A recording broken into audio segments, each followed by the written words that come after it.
Another Wet Your Palate. We're going to do a little introduction of one of our favorite podcast interviews. We've got Shay Martin here with us, who is the queen of the magic wand. She is bringing happiness across the land, throughout the world. Shay, thank you for being here. Thank you so much. I'm loving being here. We have a lot of gear on from Vibratex. And she even brought some great little handhelds. I thought there were microphones, but I was wrong. It's a family-owned, family-operated company right here in Napa, distributing the famous magic wand and the rabbit that is quite famous now. Hit Sex and the City, and you've been really spreading the idea that just own it and enjoy your life and bring out more pleasurable aspects of your life, right? The world needs more joy, so why not just bring some to yourself and everybody that's around you? Yeah, stop overcomplicating it. And if you're a female, tell your partner exactly what it is you like. Communication is key. You got to watch this episode. It really touched Joe's heart. It really touched mine. He's getting very passionate about it. So sexual liberation and great wines. Well, here we go. Welcome to another episode of Go With Your Palate. I'm Joe Wagner, your host, and got the co-host Chris Fat Mario Rubio. We got a special guest, and I'm really excited to talk about our 3 pieces of knowledge we like to express here. So, wine.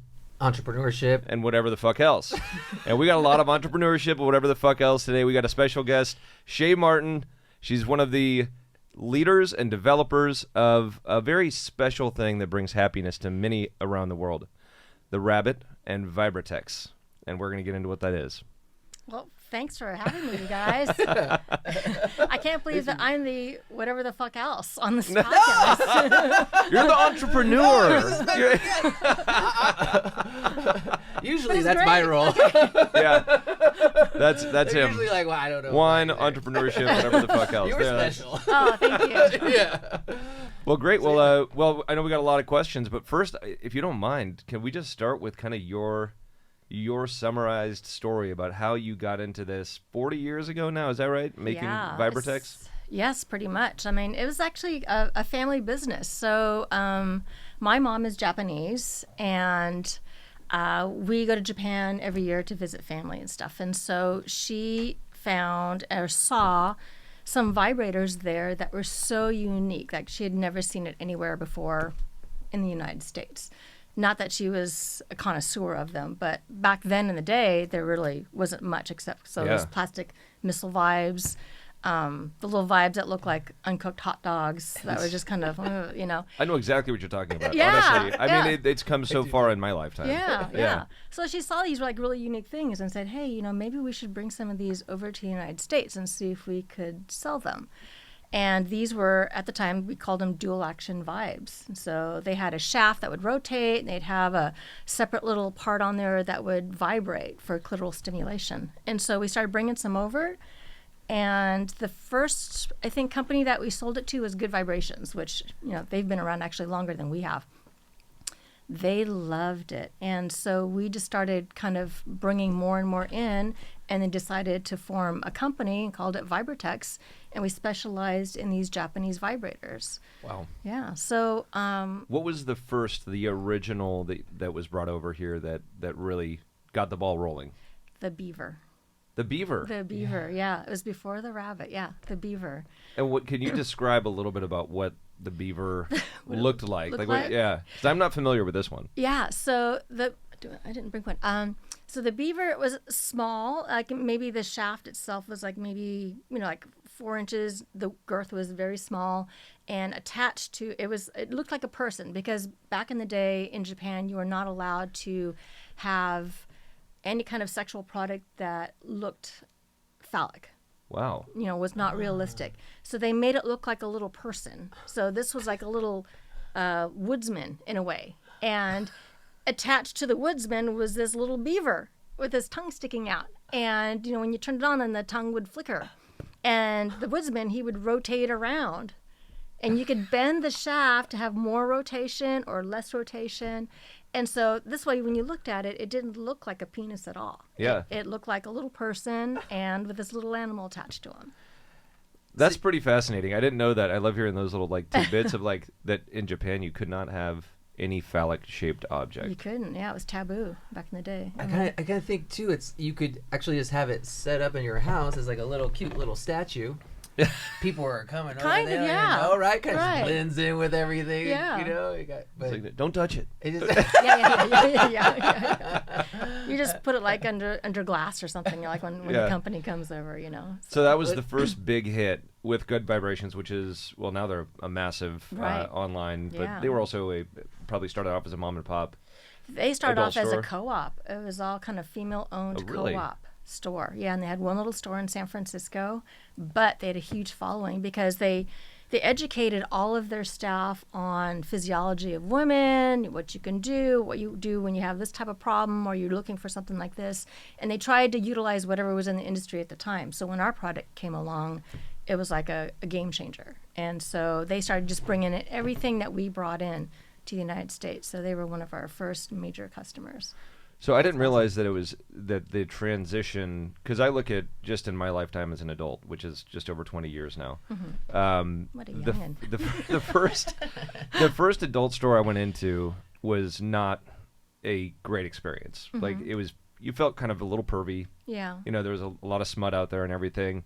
Good Vibrations, first time I ever went in there, was like beautiful, well done, very polished, very clean, and to your point, very much. You had a question. There was no judgment about the question. It was they wanted to educate you on whatever it was you were looking for. I didn't realize it started back in the 80s. It sounds like. Yes, yeah. That Actually, I transition? think it was even in the late 70s that Good Vibrations started. Wow.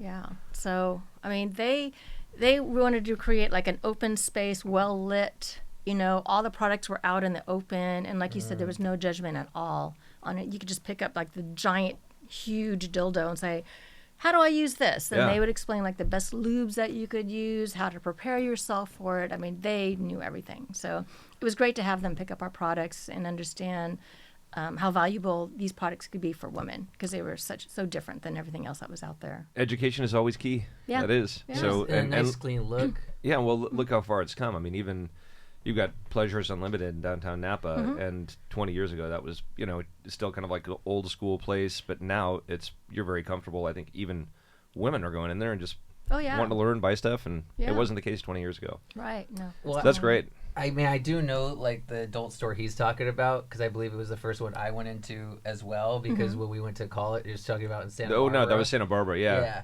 With the hallway in the back and all that, yeah. And that's very different than what we're talking about with these other places because it was also very, very kind of like dingy. Yeah. And it was more of a dungeon. And then they also had like the booths in there. Santa Barbara had this? Yeah. Yeah. On State Street. I was about to say they couldn't have been on State Street. Oh no, it was but- right on State, like Yeah, right at the right. beginning of State. Wow. Yeah. Yeah. And so, of So- course, I turned 18 down there, so I'm like, oh, I now have the right to walk into this place. And I Yeah. walked in, and I was like, You were like, now I don't want to walk out. I want to go home. Yeah, exactly. But Yeah, you- it was very weird and creepy. But like when Yeah. we're talking about like pleasure chest or Oh, yeah. or some of Yeah. the good vibrations and stuff. This bright kind of look, right? The clean look and the education and And the touch you touched on this, but the touch and feel, right? Yeah. Go ahead and play with it. They had testers. Rather than just looking at it in a cardboard box and not being able to I have no get a feel for it and understand Yeah. what it actually the functionality of it is. So Right, yeah. well, that's great. Well, I got to ask you, what were your challenges too when you went through this? Because in the 80s, I could imagine that you maybe had some pressure from religious groups or anything like that, or was everybody very You know, accepting of it? we never had a problem with it. My family always kind of went under the radar with things. There was already some huge corporations out there that were making a lot of sex toys. And there was like the big four, like Doc Johnson, Topco, Cal Exotics, a couple of these other ones. And they were all pretty much male owned. And so we didn't want to step on any toes. And so we just said, you know, we're just doing our little thing and we're going to just sell to whoever wants. We never really advertised. All of our stuff was basically found out about by word of mouth, Okay. you know. And so, like, we didn't even have a catalog until I finally took it over and said, you know what, we might need to have, like, something with some pictures on it so we can, like, talk to these other stores and show what we have so I don't have to fly everywhere and go everywhere with all these products. So that flying under the radar, I think, kind of helped us as far as not having any pushback from organizations or cities or whatever. So I think it was kind of and we've always kind of been that way, and we're still kind of that way. Not that we're flying under the radar, but we just are not like in your face. I mean, it's kind of like the article in the Napa Register that said, we had no idea you've been here for, over 20 years, and it's like, it's just kind of the way we are, so. Well, I think that's always how you find the best success is just you just go about your day, you do your business, and don't get involved with all the minutia and bullshit and other people out there that are either competitors or negative players and that sort of thing, and all of a sudden you pop up as a blip of success, and then everybody's paying attention like, oh, wow, okay. Yeah. Where did we miss this? Right. I get a lot of pride in that, because I think we had kind of a similar journey in that way. Yeah. Where I was always, everybody's like, oh, no, he's not going to be able to do that and whatever else. And it's like, oh, here we go. Let's have some fun. Yeah. So in the early 80s, sounded like to me like a vibrator wars. Oh, yeah. You know, because you had the turtle, the beaver, and it seemed like everyone was trying to copy your style. Right. So it was, obviously the manufacturers of the other companies saw, they would go into the stores to see what was selling and stuff. And so they could see that our products were doing really, really well, and they didn't have anything like it. So then they started manufacturing knockoffs in China. And we started getting wind of it. We'd go into the store and we'd see oh, that looks exactly like the Beaver, but it's not ours, and you could tell the quality wasn't as good. The materials weren't as, clean in a way. There's a lot of phthalates and stuff in there. There's a lot of, that rubber smell and everything. And it would break down sometimes in, 2 or 3 uses or whatever. And so we tried to distinguish ours then from the knockoffs that are out there by adding a little baby beaver on top of the beaver, and at some point you can't keep stacking the little beavers on top of each other, so okay, it's chasing your own tail. You're never going to win. So we just said, all right, we're just going to focus on our quality, and we're going to just try and educate the staff and the store owners and the industry as a whole, what we do and then the quality that we have, and it's up to them to kind of relay that to the customer, and so the customer has the choice. You can have this one that's probably, $10 cheaper, or you can have this one that's more expensive, but it's going to last longer, well made, better quality materials that, technically you're using it internally, so you don't want to be sticking, things with petroleum in there. Yeah. And it made a difference, and so that's how we kind of stood apart from a lot of the knockoffs. And even to this day, with some of the other knockoffs that are out there of our wands, we don't change anything in the wands. We just educate our customers and, keep our quality up. And I think that's what differentiates us. So it makes a big difference. And so during that, when you have all those imitators coming out and trying to replicate what you're doing at a cheaper price, at what point did you guys start to really protect yourselves as far as trademarks and patents? Was that from the very beginning, or? No, it's too late. Oh, no. Oh, no. Yeah. So, I mean, the rabbit. Okay, that is our iconic product, right? Yeah. So the rabbit, I'll kind of jump around on timelines here, though. But obviously, so the rabbit was on the Sex and the City. It was I think the first season. I don't know what episode it was, called The Turtle and the Hare. And at the time, we did not have that trademarked. And this show was on, and I think it was on HBO or whatever, and I don't even get HBO. And so we had one of our customers send us a VHS tape and said, oh my gosh, you guys are on Sex and the City, We're like, what? And it turns out, I guess it was at Pleasure Chest. And so HBO came along and asked Pleasure Chest, what is your best-selling product? We'd like to have an episode about it. And he said, the rabbit pearl. And they said, okay. So they did this whole episode. And then they sent us, the tape. And I was like, oh. And then sales started going through the roof. And at that time, we didn't have it trademarked because we had a bunch of products that were kind of similar design, but the rabbit just, resonated with everybody. Yeah. So we couldn't trademark it after that because it had already been out in the market too long. So, we kind of missed out on that. Yeah. But even then, if we trademarked it, I mean, you're going up against, Goliath with all these major, huge companies with a lot of bank behind them, you know. And so, once again, I just said, we decided just to stick with our quality and stuff and see if we could deal with it that way, I mean, trademark law is it's an interesting one, and that's something, in your world, I'm sure there's a ton of products, and so when there's products, there's also a ton of names, and it's no different for wine. We're dealing with 14,000 products on the market just in the U.S., and trying to find a name that actually is protectable, that's individual, can be really hard at times. And if you're first to market, you have the right to protect that name, but like you said, at some point, if you've gone on for too long, somebody else could infringe upon that potential mark if you didn't jump on it early. Yeah. And I mean, trademarking, for anybody out there that's looking at doing a product, the more you can protect, the earlier the better. And that's something I learned early on, but I've also had some issues with it early on. But overall, it's you learn very quickly. Like, you've created something, it's yours, it's unique. You want to protect it, and you want to own it, and be able to hold the rights to it. So that's and it's spawned a whole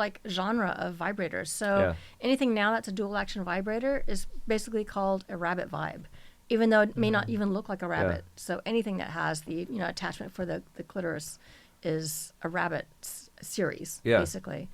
So it's kind of like our legacy, I guess. So you guys didn't even have to go, you didn't have a PR firm or anything. They just, Sex and the City just blew it up for you. Blew it up for us. On accident. Yeah. I mean, and then awesome. Finally HBO found out how to get a hold of us, because back then there was no internet, and started sending us requests to use more of our products on their show, and then would start sending us the scripts. And so it was great. I got to read these scripts and approve, okay, yeah, you can use it in the right way and all. It was so much fun. It really was. So they were looking that talk about a source of education that you probably didn't expect. That was you got a national audience that you're able to guide exactly how to use these products on a TV show that every woman loves. That's awesome. Yeah. I mean, it was pretty amazing. It wasn't really explaining how to use the product, but I had to how they were using the product on the show. Got it. Yeah. So, I mean, and then it also led to the Oprah seal of approval too, right? Yeah. I got to ask, did she give those away to everybody in her audience? That would have been great. You get a rabbit. Yeah. Well, no, that would have been. Dude, that's what. If I was Oprah, I would have done that. I know. Yeah. You get a car and a rabbit, I'd be like, fuck the car. Yeah, I know. Yeah. I already got a car. Yes, yeah. I never asked if she gave them away or not. Probably not, because I don't think I remember shipping a whole bunch to any TV studio or not. So yeah. And so so let's jump into the magic wand as we're scrolling past this. So look at all that. So, one of the 50 most influential gadgets of all time. Yeah. The wand. Yeah. I mean, that's huge. I know plenty of people, including my wife, who love it. It's but it's just something I think that's really given, especially now that they're cordless. It's given so much power to women to be able to be empowered about their sexuality. Yeah, absolutely. And be totally comfortable with it. And I think learn a lot about themselves. And so, what have you seen over that time that kind of opening the minds of women around the world or America and having them embrace their sexuality and feel very comfortable? Is that something you're still seeing on a trend climbing, or has that plateaued? No, not at all. And actually, it kind of goes back, for me, it goes back to the episode of Sex and the City, because that show, even though I didn't even watch most of the seasons, really allowed women to explore their sexuality and be okay with their feelings and their wants and their needs and expressing them. You know, there was never a show like that, for women before that at all. So to me, that kind of opened the floodgates of allowing women to start asking questions, Yeah. That, and then Betty Dodson, who was kind of the pioneer of using the magic wand for sexual pleasure.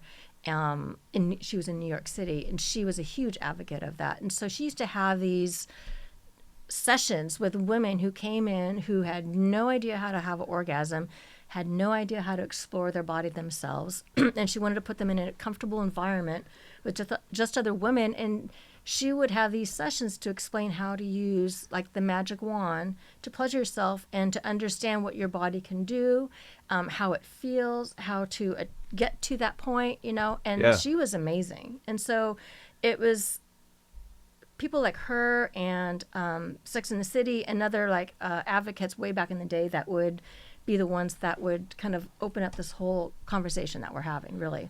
And it's still happening now. And there's always like sex educators out there who are trying to, destigmatize the whole thing. Emily Morris, Sex Talk with Emily, she has a great podcast also on sexuality and all kinds of questions that people can answer.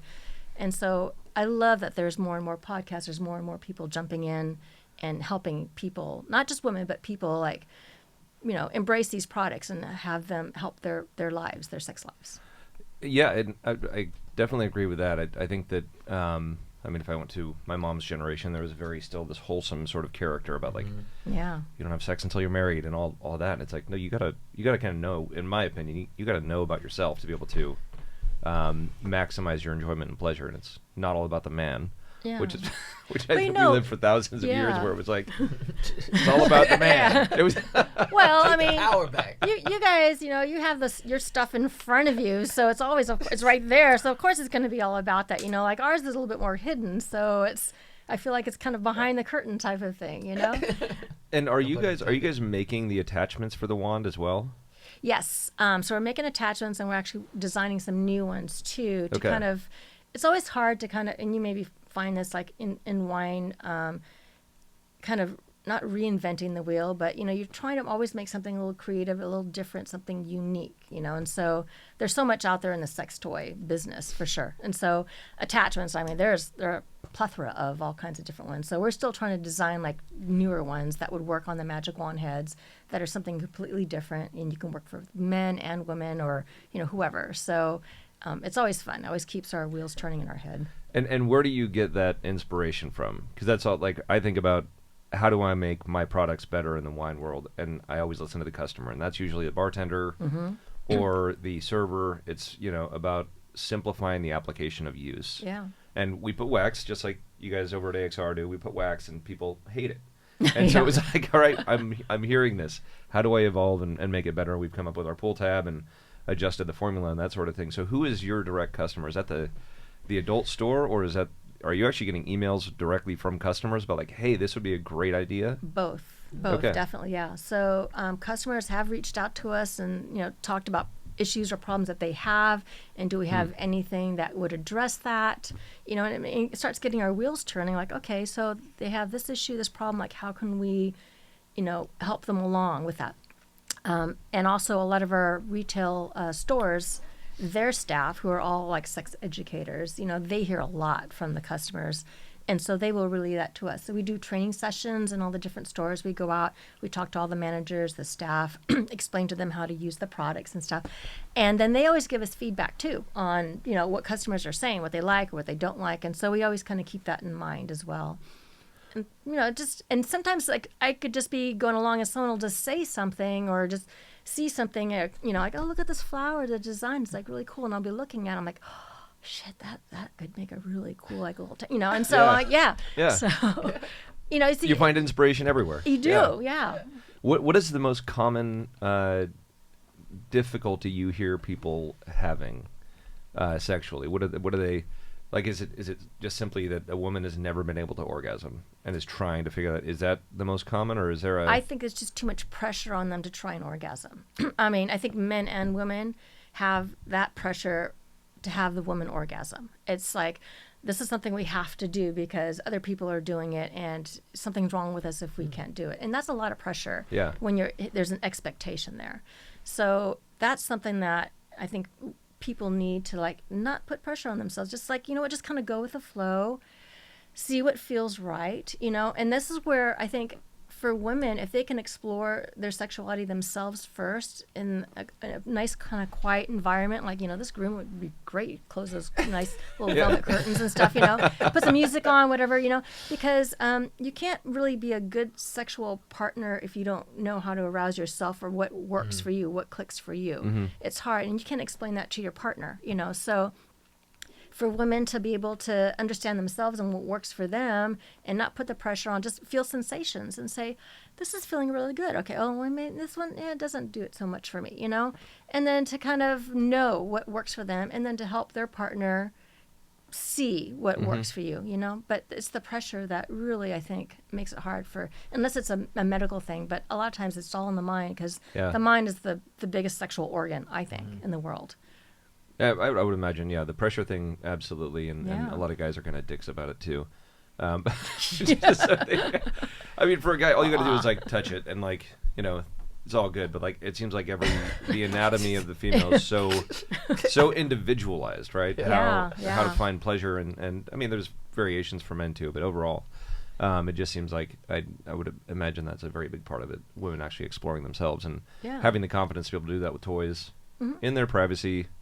And then figure it out, and then please, ladies, let us know specifically what we can do to be better. Absolutely, always learning. Always learning. Yeah, like you said, education, right? I mean, you know, it's not embarrassing to say what you like or don't like. I mean, if you have communication with your partner, I mean, just say, like, it doesn't even have to be a whole paragraph. It could just be, you know what, that one doesn't work. Let's try it. Move it over to the left or right or whatever. Yeah. Or show them yourselves, like, you know, put your hand there and say, I think this works really good, and just show them the spot and then let them try it, you know? Do you think that most women know that conversation is a huge turn on for men? I don't think they do, because I think that women think men are always just visual. You know, Good point. Women tend to be a little bit more cerebral on how they're thinking. It's a lot of mood. It's a lot of the sound, talk, smell, you know, visually also just the comfort of it, you know. But there is like this, I think, idea that men are only visual, just because, you know, you had the magazines, you had, you know, porn videos, all this other stuff. So that's an assumption, and I don't think it's a very fair assumption, because there's a lot of very cerebral men out there too, and hearing things also, I think, helps. And like I said, it helps you with, like, okay, what do I need to do here to help her out? And it's kind of like you guys are working together to get that same goal. Yeah, I mean, it really is. When I get to hear that stuff, like from my wife, if she discovers something new and she explains it to me, and then we try it, and it's like, yeah, that was fucking sexy. That was awesome. I mean, I'm a Pisces, so I think I'm a little bit even beyond visual. I'm sensitive, you know what I mean? I do like the sounds and the smells. And connect to like, I feel that. I'm an Aries. I like the fire. I'm an Aries too. I like all of it. Yeah, right. Yeah. There was something actually that you did say too while we're talking about, like, just really getting comfortable. And what really hit me was in that in the Napa Register article recently, where you mentioned about the magic wand, and you were like, you know, if you're just having a stressed out day, and you can correct me if I'm wrong, I can't do the full quote, but you know, if you're having a stressed out day, you can just put that thing on full power. It goes over your jeans, and you can just have a moment to yourself. And I thought that was like so like liberating in a way, like that you could just be like, you know what? That's like the new meditative moment. You know what I mean? Like this whole thing. That's what you were saying. You're like, that's the new meditative moment. Just blow it out, make yourself feel good, move on. Well, I mean, do you agree or not agree? I mean, it's not quite like that episode in Something About Mary, where, you know, his buddy was telling him, before the date, you need to, like, you know, do this to calm yourself down. Can't be walking around with a loaded gun. Was that? I mean, clean yourself or whatever needs to be done. Take the precautions for it to be like a nice event. But I just thought that was like, it's true. I mean, orgasms, but orgasms, you know, I mean, you release dopamine and oxytocin, which is the feel-good hormones, you know, so why wouldn't you want to have orgasms? I mean, we got it wrong. It's like a shirt, you know, it's like, stop faking it, just have one. I mean, it just makes you feel better. I mean, it's good for you, you know, it's good for your brain. Yeah, when the medical field came out and started saying that you should start every day with physical activity, they forgot to mention that should be sex. Now we're all going on walks like a bunch of idiots. I know. I thought guys always woke up like that with that main thing in their mind, but now you guys are talking about walks. This is a whole new world. I mean, walks. I'm not going to walks. Well, okay, so you guys are based in Napa. The distribution center is in Napa. Yes, yeah. So I did want to ask, how did that whole thing come to be? Was there something that brought you and your family to Napa? Yeah. So we were based in on the peninsula, like in San Mateo and Belmont area. And then my parents retired here, and then my father was diagnosed with a terminal illness. So I moved back here to take care of them, and then he passed away, and then that's when I took over the business. But they liked Napa. They wanted someplace different, a little bit quieter. You know, at the time, Napa was like super quiet. I mean, there was nothing going on. There was only Downtown Joe's, and that was it, you know. And then Piatti's, I think, was up in Yountville. And so, well, down in Yountville from Pierre. So once he passed away, we ended up just staying because we liked it so much, and then just brought the distribution business up here and just stayed here. I mean, it was perfect. It's just a great little town, and, you know, like I said in the register, it's like, this little town, well, that's not so little now, but I mean, you guys bring joy to everybody in the world. And for us to have a little piece of that and to be able to bring joy to everybody in the United States, and now we're actually, you know, in Mexico and Australia and Canada, and now we're branching out into Europe. You have distribution centers in those areas. Yes. Okay. Yeah, Wow. yeah. Great. Yeah. So we're also starting to bring a little joy to the rest of the world as well in a different way. So it's the perfect little place to be. That's awesome. Yeah. And you got involved in wine in some capacity with AXR or an investor. Yeah. So originally we have property here, and so like anybody who moves here is all excited about wine. We started taking some classes at the college, which has a great program there. Yeah. You know, those evening classes. We had a vineyard on our property, and so that was Zinfandel, I think, and so we tore that out because I wanted something different, and I love Syrah, so we planted Syrah on there on the hillside. Took classes, and then we started harvesting, making wine. We worked with a winemaker who loved Rhone style wines and had a small little label for a while, tiny little thing, because we only had like an acre planted, so we had enough for, you know, a couple hundred cases. Yeah. We would sell it to some restaurants and stuff, and just friends and family. And then got to know Jean, who at the time was the winemaker over at Alpha Mega, and you know, we got to be really, really good friends. He's in Aries also, by the way. Yeah. Right. Yeah. My Yeah. peeps. Yeah. And so we just, you know, we just started talking, and so he got a couple people together to start AXR and asked if I wanted to be a part of it, and I said I'd love to, just because I love his passion for wine. I mean, he has a passion for everything in life, and I just said I want to be a part of that passion, you know, I mean, and all the people he's with. So we kind of went ahead with the AXR, and we were selling our Syrah to them for a little while until we finally shut down the whole thing for the Syrah. And so now I'm just kind of like, you know, part investor and owner over at AXR. And do you still have that fruits. 1 acre planted? No, I tore most of it out. I kept a little bit around the property as a fire break. Yeah. But the rest of it, I let just go natural, because at the time there was a huge drought, and I just didn't feel right using a lot of water, because we were on hillside. It was bedrock. So Are you out in East Napa? I'm on the Western Hills. Oh, Western. Yeah, Okay. yeah. All right. But it's like bedrock. I mean, when that Yeah. earthquake hit, you know, nothing broke at all. but it was hard to use up all that water, even though everybody says, you know, groundwater, it's, you know, it's available everywhere, but it's not. So Yeah. we tore most of it out. All right. Yeah. Well, growing grapes can be, you know, the romance of it, the idea of the romance of it is there, and it's real. Yes. But then once you get into actually doing it, and you realize very quickly it's a job like anything else. It's farming. It's not not. easy It's not just a at all. hobby. I know. Gardening is a great hobby, but Yeah. you know, making wine, growing grapes, it's like, yeah, you got to be out there working your ass off every day. It's For sure. Yeah. It's a lot of fun, but Yeah. when you have a successful business on the side, you don't really have time to do that. I know. Yeah. Yeah. And I like using all like my creative like thoughts or whatever for the business. I mean, it's always fun to try and come up with new ideas, new names, new designs that, you know, hasn't been addressed before. You know, I was a science major before I got into this whole thing, and so I did cancer research, and I was in biotech, but I understand a lot about physiology, so it's great to be able to bring that to women, Yeah. you know, like with different products, and saying, I know this will work here, and this will work here, this will touch this spot, you know, so it's nice to be able to kind of utilize some of my education that I had, you know. And what is your favorite innovation currently that you have? Or can you not talk about it? Well, I mean, the magic wand is great, but like my favorite right now, actually. Find out next week. Same time, same channel.